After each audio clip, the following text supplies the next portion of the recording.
Baron Geisler, malaki ang naitulong sa kanya ng Batang Quiapo. First time kong naramdaman ang love and respect mula sa mga kasama ko. Aminado si Baron Geisler na isa sa pinakamalaking biyayang dumating sa kanyang buhay ay ang pagiging bahagi ng teleseryeng FPJ's Batang Quiapo dahil naging daan din ito sa kanyang personal na pagbabago bilang tao at artista sa isang panayam. Ibinahagi ni Baron kung paano siya muling nabigyan ng pagkakataon na ipakita ang kanyang husay sa pag-arte matapos ang ilang taong pahinga at mga pinagdaanang pagsubok.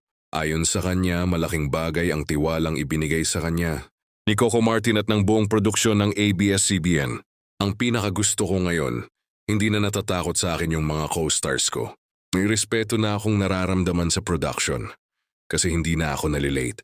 Best foot forward, dapat alam ko yung lines ko. Prepared ako at nakikita nila yon. So first time kong naramdaman yung gano'n na love, support and respect from peers and co-stars. Ibinahagi rin ng aktor na malaking inspirasyon sa kanya ang pagiging profesional at dedikasyon ni Coco Martin sa trabaho. Si Coco napakabuting tao. Tinulungan niya ako hindi lang bilang artista, kundi bilang kapatid.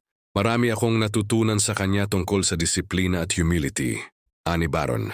Sa ngayon masaya at kontento na si Baron sa direksyon ng kanyang buhay at career. Mula sa pagiging isa sa mga bad boys ng showbiz, ngayon ay isa na siyang inspirasyon sa mga gustong magsimula. Muli at patunayan na hindi pa huli ang lahat para magbago at magtagumpay. Tunay ngang malaking tulong sa kanya ang Batang Quiapo. Hindi lang bilang proyekto, kundi bilang simula ng bagong yugto ng kanyang buhay.